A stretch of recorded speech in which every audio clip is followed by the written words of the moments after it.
Hey there, citizens, Pally here, and welcome back. We're talking some more 3.5, and today I wanted to do a more of a broad topic, and just talking about how all of the changes, the flight model, the damage model, the heat model, have actually refreshed the game a lot more than I really expected, which is something funny to say about an alpha product. It shouldn't need refreshing, and it really doesn't, but anyway. Before we get into that, as you can probably tell, my voice is a little out of whack. I'm getting over a chest cold. I apologize if there's any rough edits. It's probably because I edited out some coughing. But yeah, thanks for dealing with it. It is what it is. But it's been 6 days now, and I got to get back to doing some stuff. Good news, though, is because I was out sick, it's meant I've gotten to spend a fair bit of time with the Star Citizen Alpha, in addition to dying a lot in Sekiro. But I've put another 8-ish hours in with the alpha builds as it's gone through, and I guess to begin with, in terms of that, be ready. The alpha should be, the PTU version should be rolling over to the live version pretty much any day now. I imagine by Saturday at the latest, which would be, what day would be Saturday? The 6th. By then at the latest, they should have it up. The current build, the only major problem I've seen is most of the servers seem to, I don't want to call hitch. We've dealt with server hitching where everything just kind of hangs for a second. That's not really what's happening. It's like the server gets confused where you'll go up and you'll request, like, say, an elevator, and nothing will happen. You won't get the elevator sound or anything, and for 30-45 seconds nothing will happen. And everyone, you read chat, everybody in chat, like the chat's still working, everyone's like, oh, server's going down, and then 30-45 seconds later it comes back and works just fine. If you watch the NPCs, they're walking around, they're doing their thing, and then they just stop for like 30 seconds, and then they start going again. And it doesn't disconnect you, doesn't boot you, you don't fail missions, it just, everything hangs up like it's getting confused, and then it works it out and continues on. That's the one big thing I've seen. Apparently there's some issues with certain aspect ratios. There's some other small bugs. For example, if you are in a ship, you land, you get out of that ship without powering it off. When you get back in, the HUD, it's there, but it doesn't update. So it just shows like, here's your altimeter and stuff, but the numbers are just like zeroed out. They don't actually do anything. But there's an easy workaround. And basically, you shut the ship off, get out of the physics grid, get back in, turn it back on, it'll work. So there's some small stuff, but it's almost there. But that's not really what I wanted to talk about today.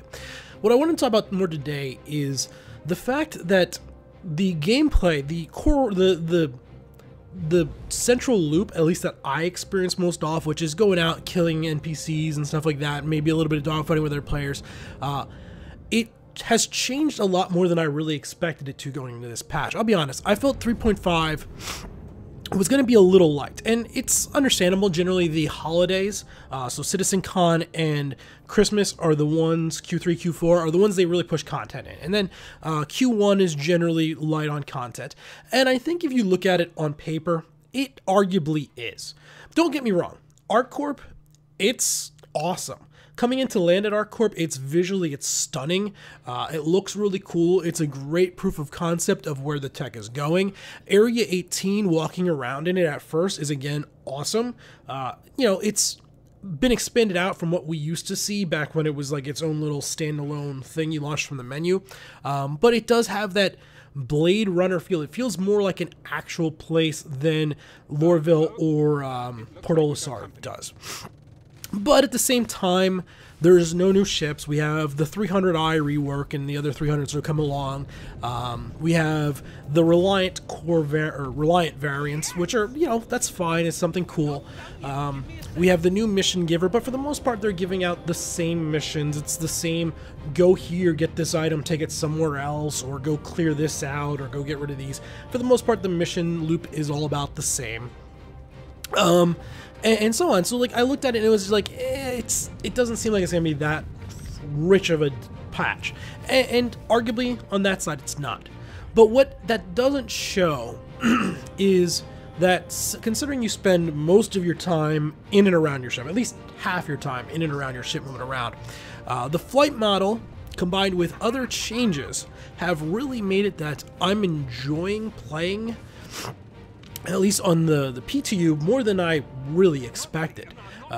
as we go back into the flight mode, I'll link a video I put below that was my initial impressions. There's a bit of a brain retool I had to go through. My initial impressions were overall positive, but with a few minor complaints, a few issues that were just kind of strange, and I still stick with some of those. I still feel that if you're flying along with cruise control on, and you press S, it should turn off cruise control. It just feels awkward that it doesn't do that. I also feel like there should be some sort of afterburner. Afterburner's basically gone. The engine overclock works as it, but it doesn't fully work like an afterburner would. And let's address some of this. One of the big comments I saw come back from that video was use decoupled mode more. And the people that recommend that were pretty much 100% right when it comes to fighters and maneuvering and flying and all of that in space. They were absolutely right.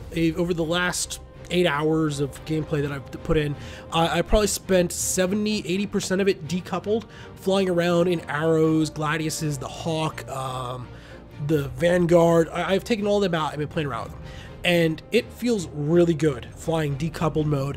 It gets rid of some of the initial problem, which was it felt awkward holding down W if you didn't use cruise control. Uncoupling means you just accelerate up and you go. Now, where that brain retool comes from is, say you're flying through an asteroid field. Previously, I'm, at the point where you're doing one of the, what are the missions called? Where you go out and there's the Herald and he sends you to different points to clear out like the rat nest or whatever. You're flying along through the asteroid field. All of a sudden, there's an asteroid 3 kilometers out in front of you. You got to turn. My muscle memory is just kind of turn the nose off to the side and the engines will do the rest and get me there. Well, when you're flying decoupled, that doesn't work. You turn your nose off to the side, you're still going in the exact same vector you were. You're just not looking where you were going. And you gotta, in your mind, be like, okay, now apply thrust to get myself around it and then apply thrust back. So it does take a little bit of retooling, but once you get into it, it does feel good. Similarly, the engine overclock, once you get used to using it more as a accelerate out of turns and more of a boost to wherever you're trying to add momentum within the decouple, it works. I do not like the overclock in coupled mode. I just don't. I feel it'd be better off as an afterburner. Maybe that's something they can do down the line. But in decoupled mode, where you're more toggling or you're more changing directions, it definitely does feel really good. I still strongly recommend going to the keybinds and bind something easy to turning on and off the speed limiter. For the most part, I never change my speed limiter. I leave it just at the normal speed, what would have previously been like the ECN speed. And when I want to go faster than that, I just hit the speed limiter off on my mouse. It's my mouse 5 button, and I accelerate up to where I want to go. And then I can let go of the acceleration. I'm going forward because I'm in decoupled mode.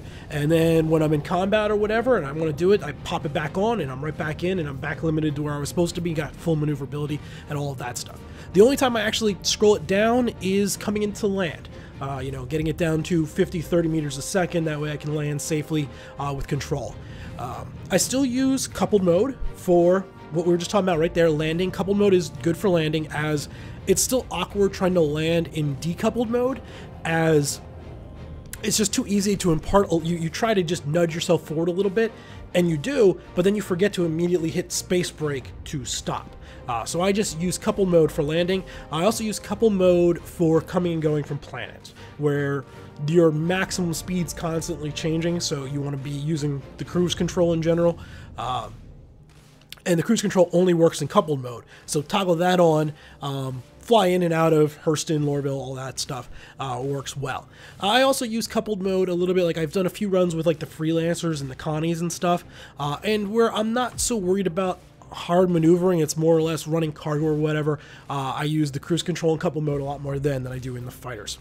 So that there, and just that learning curve and retooling the brain and everything, actually made the content that was already in the game a lot better. But it goes beyond that. When in the patch 2 days ago, I guess now, it was like Monday, they introduced the auto gimbal system now. And this one's going to be contentious, and we're going to talk a little bit about the lowering of the skill floor, because they really have. But the auto gimbal system has made combat more enjoyable for me. I've never claimed to be an ace pilot. That's not good. I think I'm slightly above average, or I'm somewhere in that average window. You know, I can go into Arena Commander, I can hold my own. I'm definitely not winning very often unless like I just have, you know, things just go my way. But I hold my own. I can solo my way through Pirate Swarm, Lando Swarm, so I'm okay with it. But I'm not great. Yet at the same time, just being able to just play and feel like I'm being more reliable. I don't feel like I'm fighting the game as much, especially in late 3-4, the current live build. Half the time when I'm in a dogfight, even if it's against another player or especially against an AI NPC, I feel like I'm fighting the game as much as I am fighting the target, right? And some of it has to do with the ECN, which is trying to help you aim. Some of it has to do with the ships kind of hitching and stuff like that. Well, the auto gimbal system helps to alleviate a lot more of that. I go from feeling like I hit maybe 15-20% of my shots to feeling like I hit 50-ish%, 40-ish%. And that's a notable step up. That really is. This is gonna, like, this mechanic is going to turn off a lot of people. Not maybe a lot, but there's going to be a vocal portion within Star Citizen. You know, there's people that want this to be the most hardcore simulator that it can be. They want it to be as realistic and tough as it can be. Me personally, I'd rather the game be a little more fun. And also at the same time, there's some counter arguments to that. Number one, we already within real world have systems like this in the real world that you can use. AC-130s, things like that all have that that automatically adjust in that. It only makes sense that it would actually happen in the future. In fact, it would probably be better than it is now. Number two is there's already going to be a large barrier to entry for this game. And, you know, anything we can do to lower that entry barrier so more people, I think, can get in and can enjoy it, I think that's a good thing. The more people we can bring in, it's the more funding, the more likely the game is to finally see completion, right? I talked in my one video about the money, and they need to raise somewhere in the $40 to $45 million a year to continue on the way they're going. So anything they can do to bring in more people, that's a good thing. Beyond that, though, you know, once they, not beyond that, but that's all tied together. You know, lowering that skill floor, there would have been people that maybe jumped into free flights and it just like wasn't fun for them because they couldn't get off landing pads, and as soon as they did, they were just getting blown up and they didn't feel like they could compete in combat. So just lowering that down, I think, is not a bad thing. Ideally, you do it without lowering the skill ceiling, and time will tell. I know there's a lot of people talking about that the skill ceiling has been lowered. They look at the new flight model and that it's easier. And because it's easier to fly and it's not as in-depth as it was, it's gotten lower. Now we add this auto gimbal system in, it's also gotten easier. I'm not sure I 100% buy that. I'm not saying they're wrong. Time hasn't told yet. We've got to spend 3-6 months with this new flight model, with them tweaking it in and adjusting it. We have to see where they're going to do with the armor, the shields, the weapon balance, before we can really come to that conclusion. Because it very easily could still be balanced around where going one size smaller for gimbals means such a DPS loss that on a relatively fair fight, the better pilot, not using the auto gimbal system, if they're a better pilot, they have that notable more punch within their firepower, they could be still the champ quite easily, and there could still be that skill level there. Plus then there's going to be more skill with flying decoupled, takes more skill than flying coupled. You have to be more aware of your surroundings, your momentum, where your ship's actually traveling compared to where you're looking, and all of that does take more skill overall. So the skill ceiling might have come down. It might not have. That's all I'm getting at, is it's still too soon. But those two things combined have really refreshed combat. But then there's a third and fourth thing that I haven't actually seen too many people talking about. We know that they're retooling combat overall, and I think they came out and said straight away that like ships were more durable, but I don't think it was quite sold how much more durable. They are drastically more durable. Buccaneers, that used to be like the weakest ships in the game, right? They're still not weakest ship is the wrong, the squishiest ships. They were one of the squishiest ships in the game. Buccaneers are still squishy by all standards across the board, but they've gone from you know, 2-3 salvos, they're destroyed, to 6-8 salvos. That's a pretty big increase. Those on the low end, it's not super noticeable. The Aurora, it's a little noticeable and everything. But once you start really getting into the medium and larger ships, it becomes very prevalent of how much more tanky these ships are. The Cutlass Black. So one of the first ships I took out was my Vanguard Ward. And if you've watched any of my videos on the Vanguard, I have a lot of mixed feelings on this. But one of my complaints about this ship was, well, one of the positives about this ship was, if you could, it was actually pretty good at popping medium-sized ships. So Cutlasses, Freelancers, and Connies. It was reasonably good against them. Anyway, the first time I took this ship out, traveling around, quantum traveling, I think out to Area 18, and I get interdicted, and it pulls me out, and in front of me there's 2 Buccaneers, a Cutlass, and a Connie. And I'm full, like, literally brand new, load up to the server, the ship's completely rocked out, ready to go, fully maxed, fully repaired. And I engage, and the minigun has 5,000 or 6,000 rounds in the magazine. When it was done, in order to destroy those 4 ships, I was under 1,000 rounds. I was at like 600, 500 rounds left. So I spent at least 4,500 rounds to destroy those 4 ships. And I was using the auto gimbals, so I was being more accurate. I managed to go through and take out the Buccaneers relatively easy. The minigun did good work on them. You know, I spent maybe 300 rounds on each of those, so there was 600 rounds. The Cutlass then took another 30% longer than I was expecting. But the Connie alone, I put probably 3,000 rounds worth of minigun ammo into it. What's even funnier is, so the ships have become more durable. In addition to that, though, they've reworked the heat system. And the reworked heat system means, especially laser cannons, everything overheats a lot less. But it means, like, if you remember like the M4A laser cannons, and there's the M5s, M6s, the relatively low rate of fire, hard hitting, but they overheated really quickly.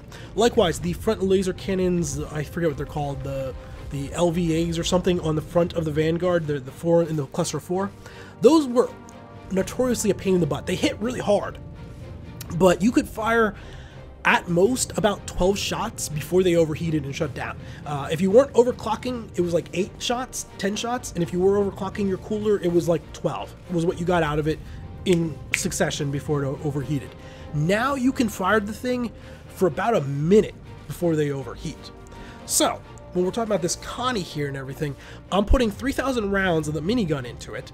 At the same time, I'm close enough that I'm relatively reliably also hitting it with those nose lasers. So I probably hit it with another 30 bursts of those lasers before I finally destroyed it.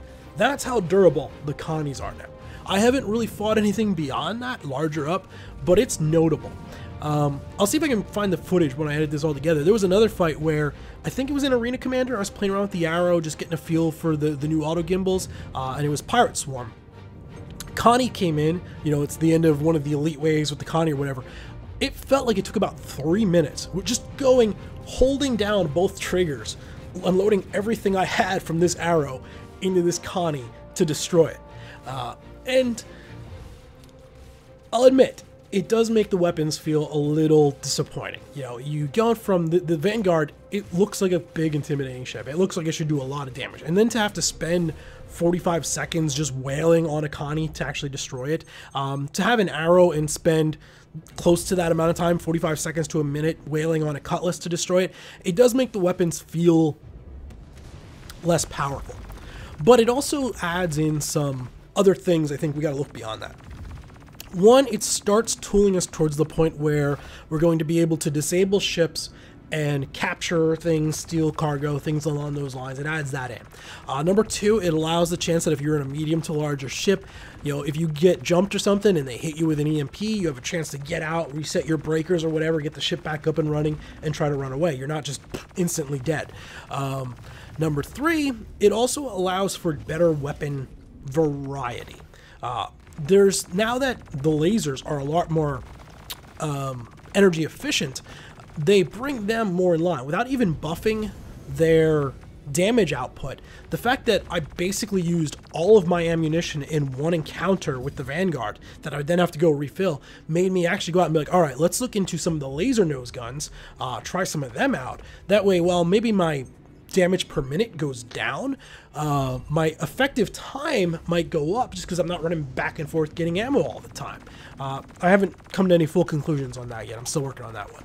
But it all comes together. What I'm getting at and what the title of this is all about, when you bring all these factors together, the gameplay loop, the core gameplay loop, at least for me, which involves going out, getting missions, flying around, hunting bounties, things along those lines, is going to be significantly different in 3.5 than it was in 3.4.